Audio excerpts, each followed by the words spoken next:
The Fox City SCORE chapter and WHBY are pleased to bring you Biz Talk, a chance for you to hear from entrepreneurs and professionals as they share their experiences from starting to sustaining growth. Learn the skills needed for your business to be successful. If you missed anything, you can catch the Biz Talk podcast at biztalkwithscore.com. And now from the Myron Construction Studio, it's Biz Talk on WHBY. Good morning and welcome to Biz Talk with SCORE. A little later in the show, we're going to give you more information on SCORE Northeast Wisconsin. But before then, we're going to first introduce my co-host this week. It's a voice from the past, Pat Lowney. Pat, how are you doing? Hi, Terry. I'm good. How are you? Excellent. Thank you. Thanks for joining us this week. Our guest this week is a veteran, an entrepreneur, a social cultural leader, a volunteer, and a lecturer. So she likes to keep busy. Very interesting person and an excellent story to hear about. So we'd like to welcome Fanni to the show. Fanni, how are you today? I'm good. How are you? I'm excited to be here. Great. Glad you're here. So as we get started, let's start. You have such a unique background. Let's start with you coming to the U.S. and how that happened and where you went from there. All right. So, I was actually born and raised in China, and my mom was an engineer. And when she was younger, her first job was a translator. So she had traveled around the world. And when she had me, she had been always telling me that when you grow up, you should study overseas or just go out see the world. And then that's a seed that's planted in my heart. And I attended international high school, and after that I decided to pursue my further education in America. That's how I came over here. I came over to America as a teenager, and I attended school for 2 years while I was an international student, which means that I could not work legally to provide myself. So my family had to provide all my living expenses, my tuition fees. And then I come across a recruiter and a friend who served in the military telling me about the benefit of being in the military and how my tuition fee can be reimbursed. At the same time, I was seeking more experiences to work in the real world while I was attending school. So I took that opportunity and I signed up as a reserve soldier back then. And I was signing up with the thinking of I can continue my education while I serve the country, where I go to drills about once a month. But I signed up at the time where Afghanistan war and Iraqi war was happening the same time. And the first day I done with my training, I went to my unit, I got my order for deployment. So yeah, and then I was, right away after training, I got in another training for deployment, and I went to Afghanistan for a year. And, my job was in the Army. We have something called MOS in the Army that, identify our classifications and our jobs. My job is 68 X-ray, which is behavioral health specialist. Back then they called it mental health specialist too. So my job was actually working with psychologists, psychiatrists, social workers to help with soldiers with mental health issues, to do prevention classes. And we belong to a unit called Combat Stress Control, where back in the battlefield that whenever the soldier feels stressed, we're here to do individual counselings and group counselings. Or we counsel with soldier with PTSD symptoms.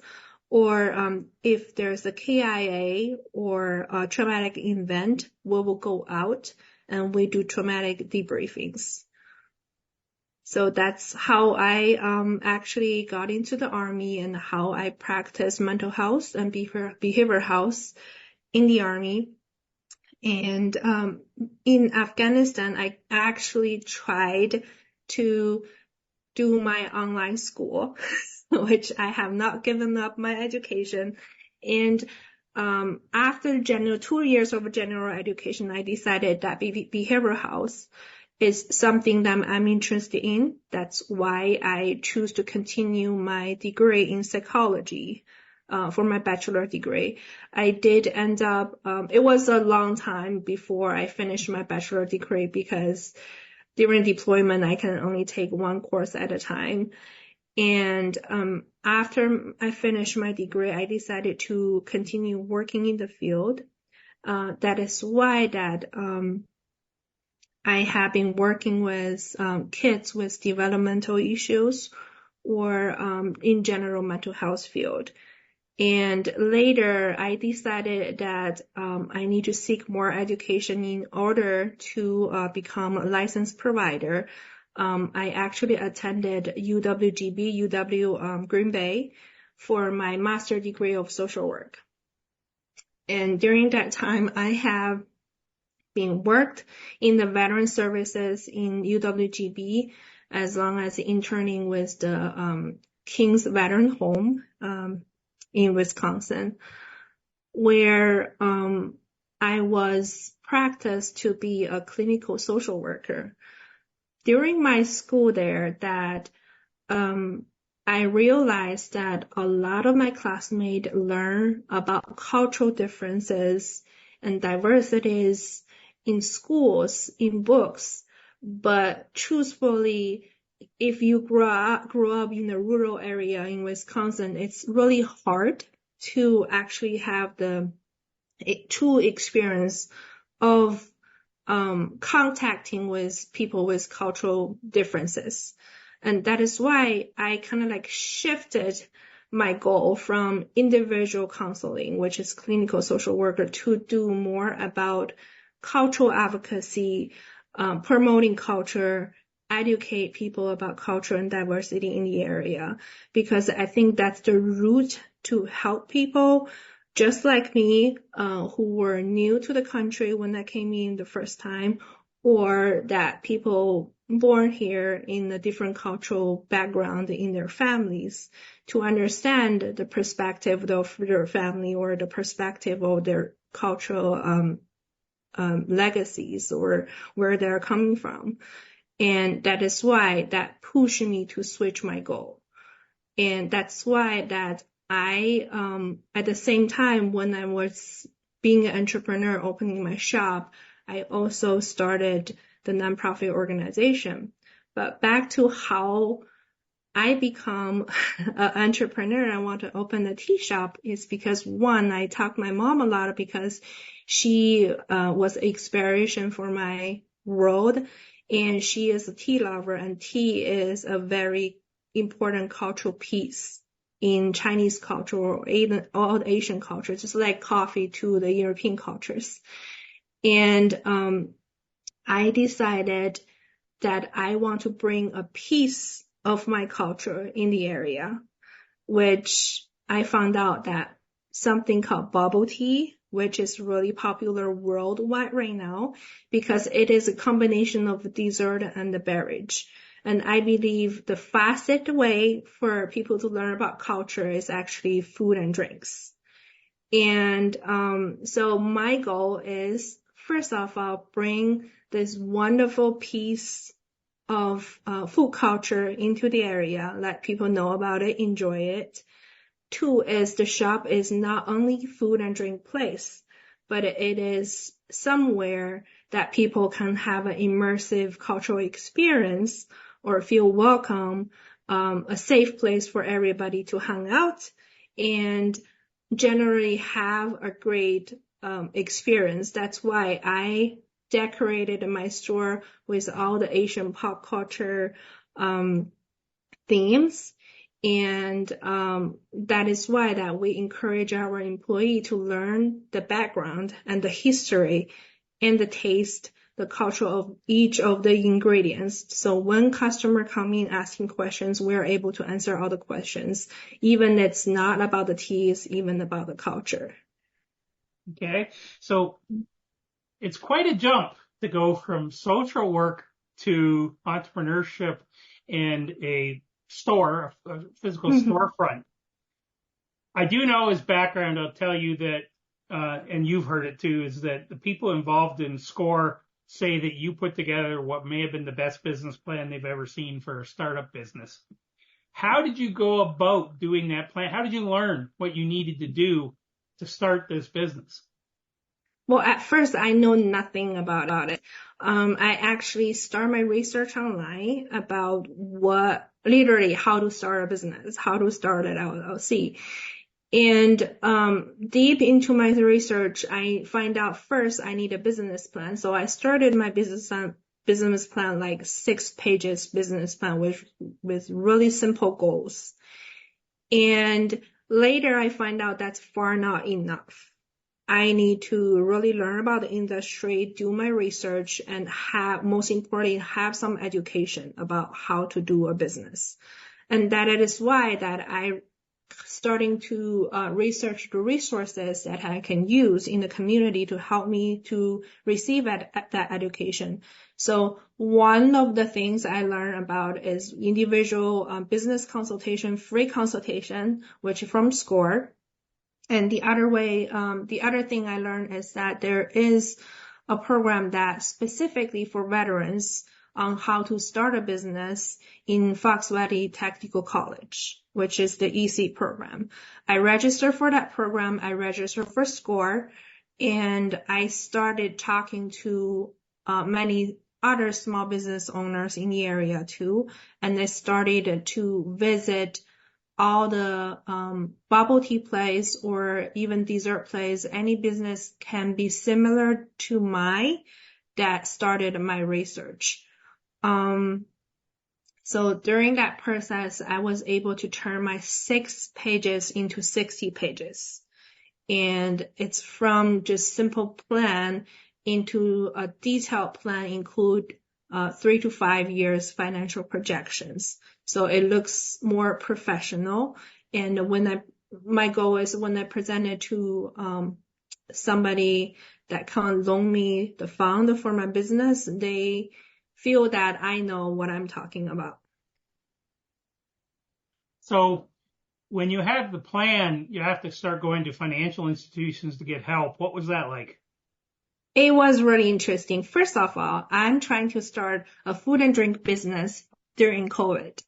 And that's a layer of barrier I already have. Although in the plan I have detailed like how I, how I can overcome that barrier. But still it is considered very risky, a lot of financial institutions. And second of all is I'm brand new. I have a social worker background and I have behavioral health background. And then a lot of the financial institution will look at me saying, like, you're just impulsive to trying to be an entrepreneur all of a sudden. And the other thing, the barrier I have is this is something new in the area or something that financial institution may consider to be trendy and risky, which means it's not a mature industry in the area. They're not familiar with it. And some of the people may willing to learn about it. Some of them may not. That is why I actually, with the amazing business plan you were talking about presented, I was rejected actually by 10 different banks, back then. And, the one person I appreciate is actually Paul from SCORE, my mentor from SCORE. He is an older gentleman, and when I talk to him about my business plan about bubble tea, of course he doesn't know anything about it. But the first thing he did is not to reject me or telling me this is not going to work. He Googled it. He done his research to learn about it. And after he learned about it, he talked to me to listen to my pitch, to learn about what's my plan to bring this business here. And he told me, I think this is going to work. And let's prepare for, whatever coming to us. And that's the one thing that I appreciated. even though I heard a lot of no's from everywhere, from banking professionals, from other business owners. I have a lot of discouragement, but all you need is the 1 or 2 person said yes. So Great. Paul is the first one to say yes to me. That's excellent. Fanny, we're going to come back after this break and we'll pick up on that a little bit and talk some more about it. You're listening to Biz Talk with Score on WHBY, and we'll be right back. Welcome back. We're glad you joined us this morning. Our guest is Fanni Shi. And before we get back to our conversation with Fanni, I'd like to tell you a little bit about Score Northeast Wisconsin. We have offices in Appleton and Green Bay, and we serve a 16-county area in northeast Wisconsin and Menominee County in Michigan. We have about 60 volunteer mentors, each an expert in their field. We offer entrepreneurs no-cost and confidential mentoring. We have expertise in areas such as IT, social media, marketing, cash flow, accounting, strategic planning, workflow, HR, retail, best practices, and many other specialties. In order to register for a no-cost and confidential mentoring session and or to learn more about Northeast Wisconsin Score chapter, visit our website at score.org/Northeast Wisconsin. You can learn more about how the Score chapter can assist you with starting and or growing your business. When visiting our website at score.org/Northeast Wisconsin, you can complete an online application for a no-cost confidential mentoring session. Simply complete the online form and submit it to Score. Within a few days, the Score mentor will be contacting you to set up a meeting. Remember, Score is no cost and offers experts who can offer you assistance in many different areas of your business. To get started, simply visit our website at score.org/Northeast Wisconsin. And to support small business people, Score is always looking for new mentors. If you have experience that would like to share with others and are looking for help in your area of expertise, we'd love to talk to you. Go to score.org/Northeast Wisconsin. Click on the volunteer button and fill out the short application, and we'll get back to you and explain more. So, Fanni, coming back to you from the first segment, bring us back now. You started working with WIBIC, and tell us about that process going after that. Yeah, I think I already said that I was rejected by 10 different banks, and then people starting trying to tell me maybe to give up or scale down with my plan, but I was quite stubborn. I'm not willing to keep reaching out, filling out forms, applications, and then one day I received a phone call from WIBIC. And it was loan officer from WIBIC, where he told me that he looked at my business plan and he actually coming from Vietnam and then he knows everything about bubble tea and he loves it. And there's no explanation I have to do for him, which is really convenient. And he actually pitched my idea to the committee, the loan committee of WIBIC. It's a little larger loan than usually they give out. So we had to do a presentation in front of the committee. It was scary, but I feel comfortable too because they asked me questions and they were really supportive. And eventually I was able to get that loan from WIBIC. And the good thing about WIBIC is it's not just, they're not just the person or the financial institution loan you the money. They are focusing on continued education, and they do have business consultations. And if you have any questions regarding your business, how to run your business, you can always reach out for help. So what did you learn in that experience of going through and getting so many turndowns? I think I said it before that it's no matter how many no's you get, all you need is just 1 or 2 persons say yes to you.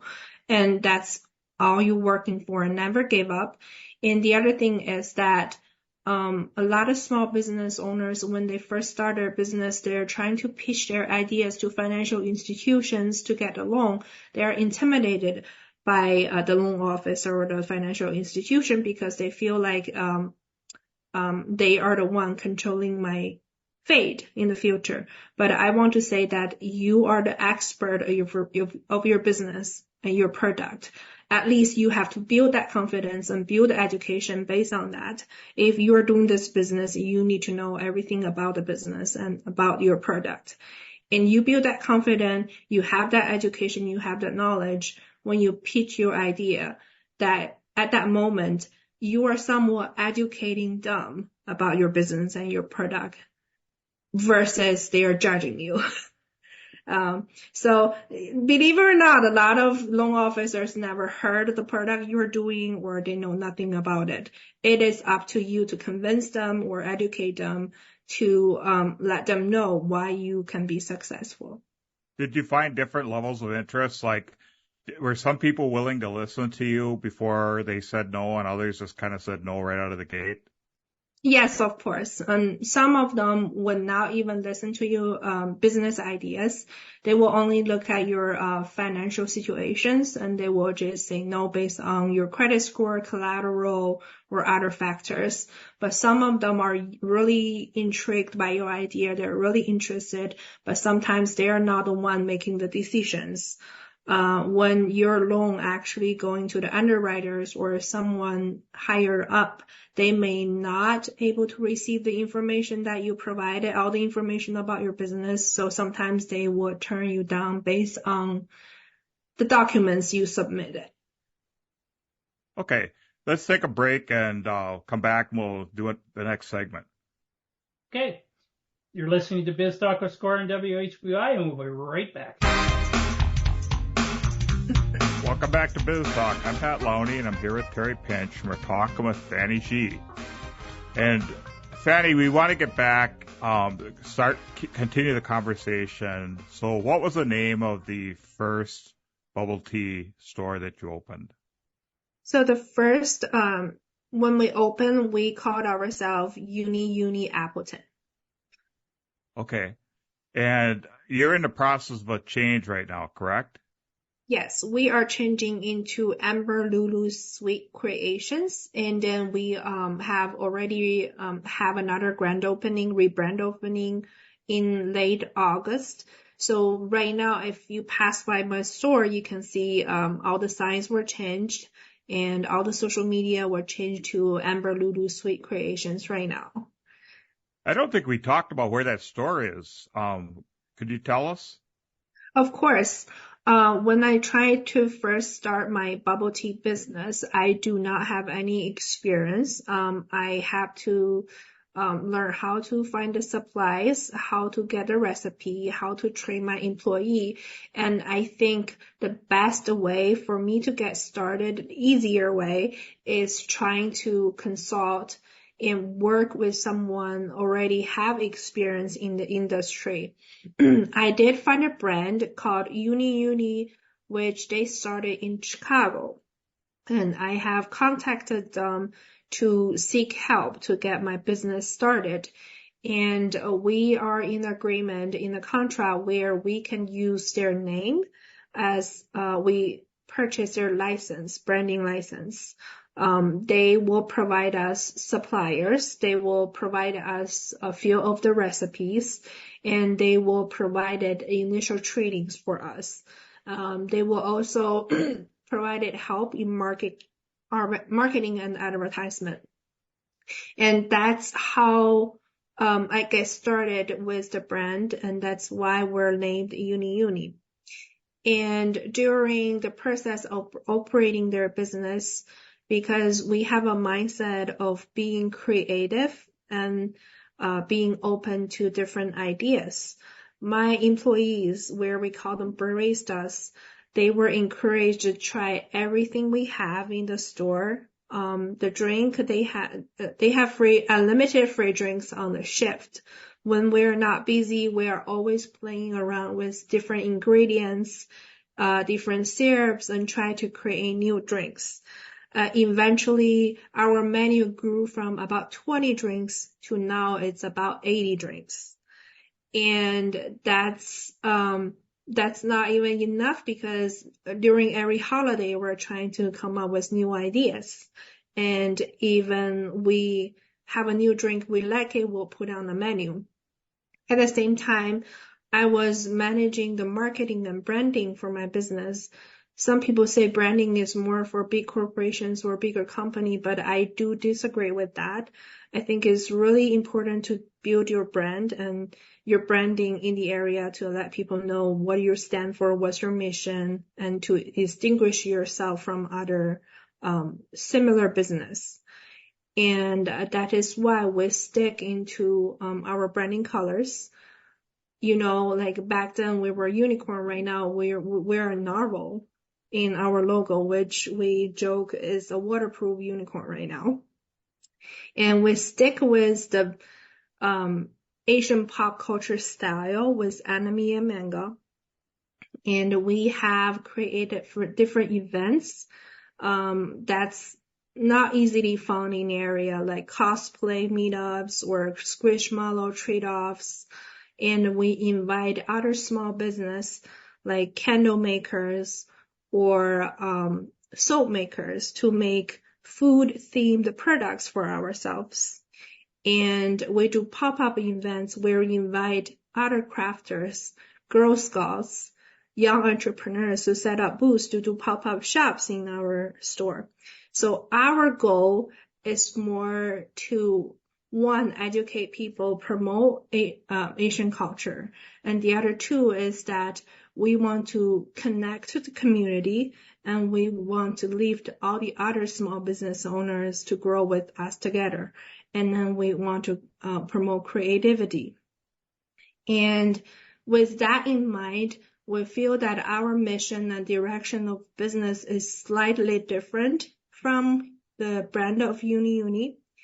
And if we want to go further in our road, we have to separate from the brand of Uni and grow our own brand.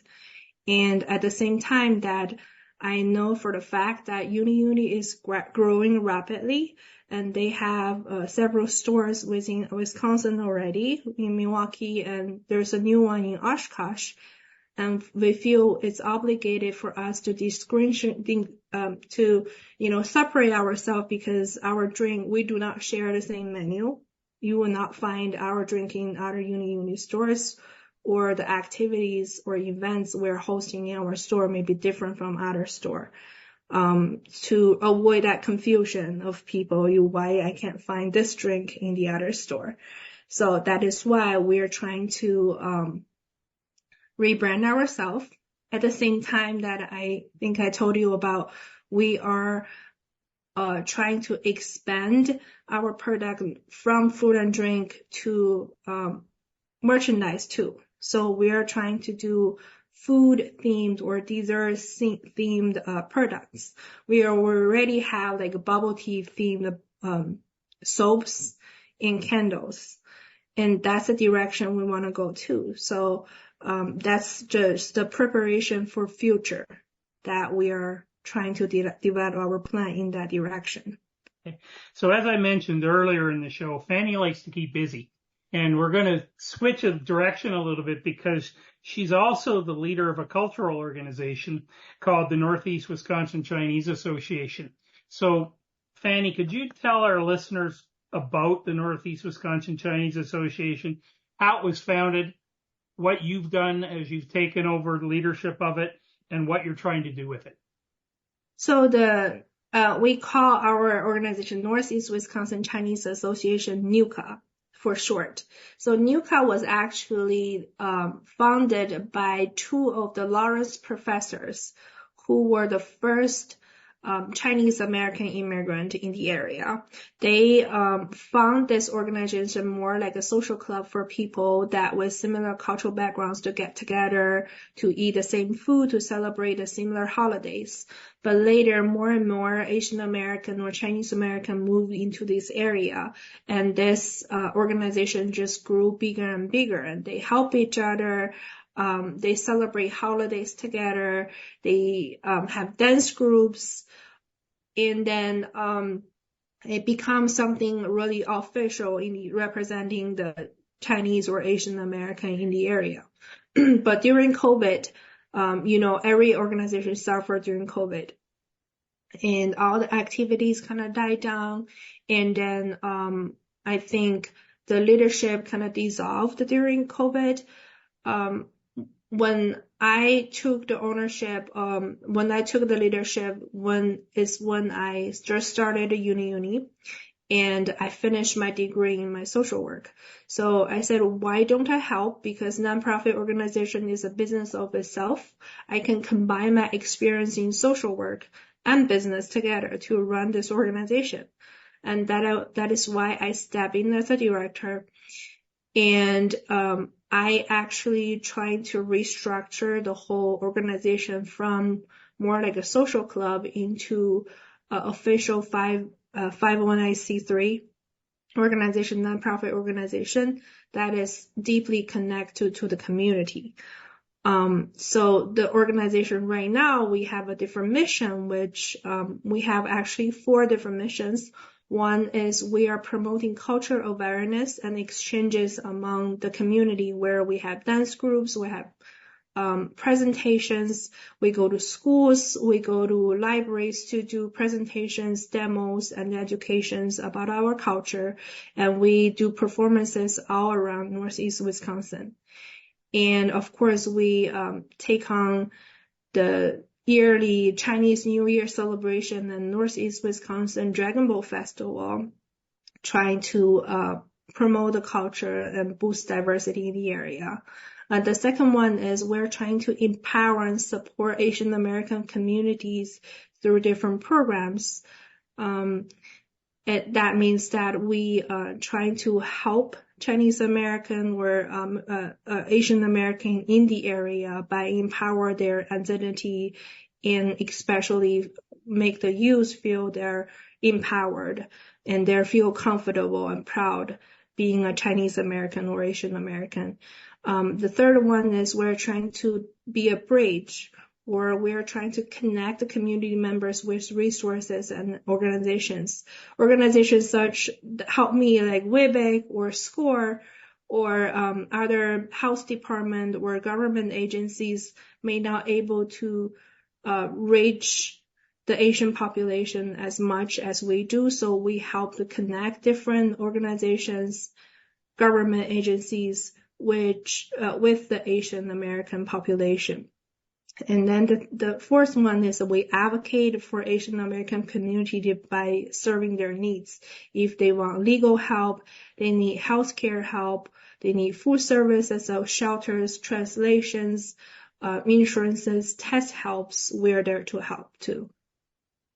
So how do you balance your time between AmberLulu, NUCA? I mentioned before you're an instructor as well. You're on the advisory board for WIBIC. How do you balance your time?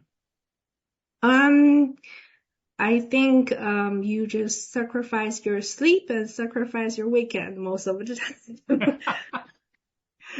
All right. So I want to talk just a little bit about the Dragon Boat Festival. It was held September 14th this year, but it started out, I'm sure, a few years ago, relatively small. But could you describe the scope of the event this year so people understand what's there and can think about putting it on their calendar to attend next year? Sure. Actually, Dragon Boat Festival has been in Oshkosh for like 10 years back then, and it was stopped. We feel like Dragon Boat is a sport that was started in China, and in Chinese culture is a significant symbol. So we feel obligated to bring it back as an organization. And actually this year is only our second year. And this year we have 25 teams compete in the Dragon Boat race, including a lot of the corporate teams. We have 3 cancer survivor teams. We have youth teams. We have community teams from nonprofit organizations. And for only anybody actually I want to participate in the racing. And that's only the racing part. And then we have another part of the performances. We have whole day performances line up, which including the Japanese taiku, the dances, Indian dances, Hawaiian dances, Chinese dances, Korean dances, all of those from morning through the night. And then, of course, we have the global market, where we have over 70 different vendors come here, provide different food items, buy beverages, and we have small business crafters coming from all over Northeast Wisconsin to participate, to set up a booth over there with minimum fees, actually. And then the other part is interactive activities throughout the day. So it's a whole day family fun for everybody. So it's not only a sporting event, it's more the biggest cultural event in the area, I think. Where was it? Mhm. I'm sorry, where was it held?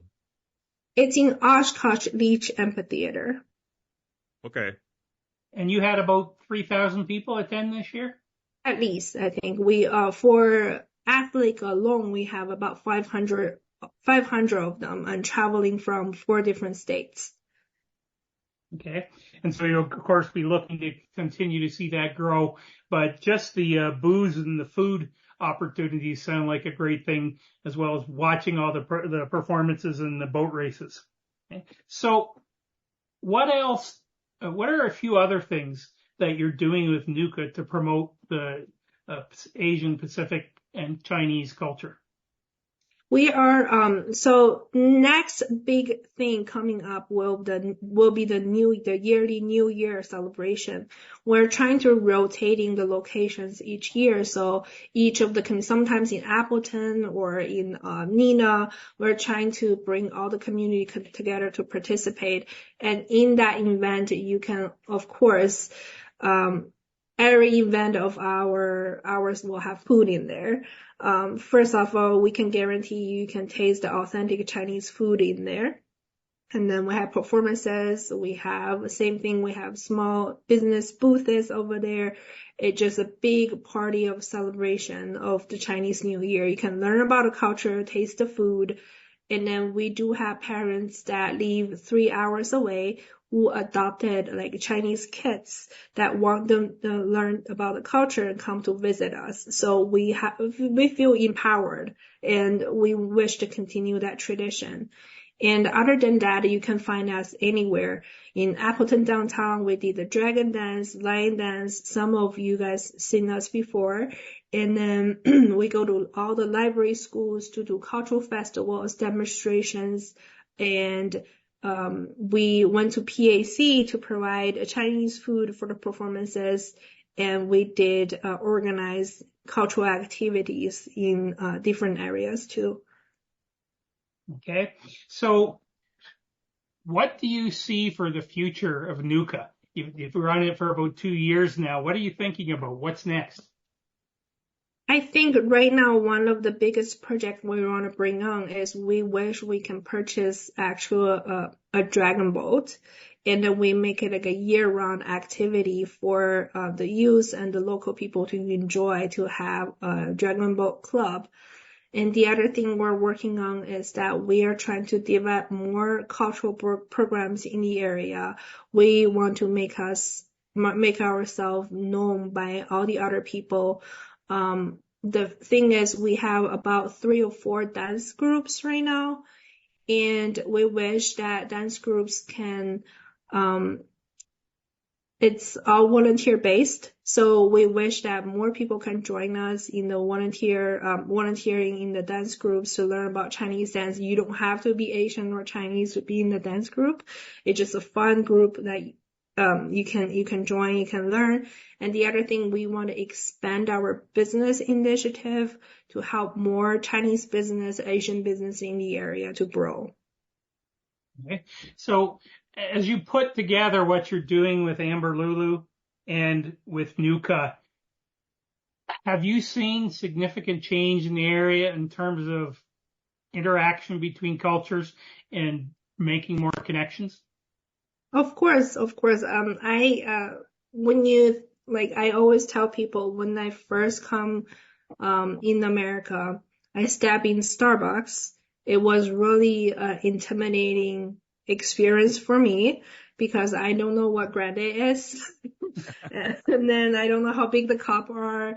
Like people asking for non-dairy, how many pumps of syrup. It's just a full difficult system for me to navigate. And then when you think about that, that actually create barriers for people to visit your business for the next time. And that's something I'm trying to avoid for my own business. Bubble tea is something new in the area, still new idea for a lot of people in the area. That is why when they come in here, we want them to feel welcome and educated and about whatever we're offering. And we're proud to say that during, these 2 years in business, we introduced bubble tea to a lot of people's lives and a lot of kids' lives, especially. And they love us. When they come here, I feel proud. When they come in, they don't need to look at the menu. They know what they want. They have all the customizations. Hey, I want this, add this, less cream, more ice. Those customization, like ordering with confidence. It does not only, they have the confidence of ordering things. They actually have a pieces of knowledge of tea, about bubble tea, of the Asian culture. They're confident to order something, usually outside their culture or in another culture. And that, I think, empower people to try new things and explore another culture. Okay. We're at the point for our last break. You are listening to Biz Talk with Score on WHBY, and I'll be right back after these messages.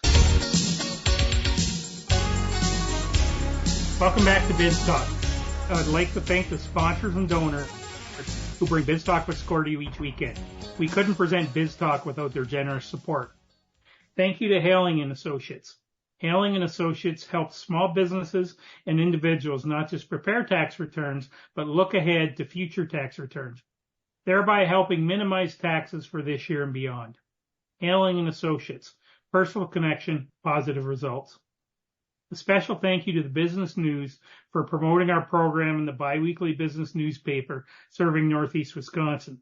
If you aren't already subscribing to the Business News, you should. The paper is delivered biweekly and contains relevant and useful information about the business community in Northeast Wisconsin. We would also like to recognize the David L. and Rita E. Nelson Fund within the Community Foundation for the Fox Valley region for their generous donation in support of Biz Talk and Score Northeast Wisconsin. Okay. So with that, we're going to turn back to Fanni Shi from AmberLulu Sweet Creations and from Nuka. And Fanni, before I go any further, could you let people know how they can find AmberLulu? Of course, we do have a website, but we do recommend people to visit our social media, our Instagram or Facebook for most recent updates. That's where we are most active. So if you search AmberLulu, or right now you can search Uni will still come up. And you can find out our Facebook, Instagram, and TikTok. We have a somewhat active TikTok because we have younger employees that do them. So it's really fun. Make sure to check them out. And then otherwise, if you just Google us, we have all the delivery services you can think of. Just click on one of the things that are most convenient to you to order from us. Okay. And then how can people find Nuka? So same thing. Nuka is on all the major social media, LinkedIn, Facebook, Instagram, same as the Northeast Wisconsin Dragon Boat Festival. So make sure you just search Nuka or Northeast Wisconsin Chinese Association. You'll find us. We have a website, which is really easy to remember. That's NEWCA, nuka.org. Okay, so in the few minutes we have left, I want to give you an opportunity to talk about the adjunct instructor role you're going to have with Fox Valley Technical College at the Venture Center. Can you describe how you're going to be working with the eSeed program and what that program is? Sure. I personally been through eSeed. A lot of people around me, entrepreneurs, have been through eSeed. That's how they are able to start their business and get the initial education about how to start a business and how entrepreneurship works. And the eSeed program we are going to bring on is similar to the eSeed we had before, but only add a layer of it. We call it eSeed Fusion, which means it is an eSeed entrepreneur class focusing on entrepreneurs with multicultural backgrounds. As minorities or people from multicultural backgrounds, we face unique barriers and challenges in opening the business, of course, along with some advantages too. So we want to address those in the class so we can be better entrepreneurs and we can further improve our business. Okay. And so as you look at that program and putting it in place, I'd like to say we really appreciate all you're doing for the community and the multicultural community, but we are big fans of the eSeed program. And in fact, Pat used to lecture at it occasionally too. And it's a great program, and really glad to see you're doing another activity among all the other things you've already been doing to build on helping the multicultural community from a business perspective in the Fox Valley. So with that, again, I'd like to thank you a lot. It's really great to have you on the show. You certainly don't sit still very long. You're doing an incredible amount of work and you're making a big difference to the community. So we really appreciate it. Thank you. For our listeners, you will find a version of this on our website and also on various podcatchers out there in the next week. So go to biztalkwithscore.com, or you can go to iTunes, Apple Music, etc., Amazon Music, and you'll find a copy of the show. But we really do appreciate all of you listening, and you'll also find a lot of previous episodes that you can listen to too. So once again, thanks everybody, and we will be talking to you next week. Bye.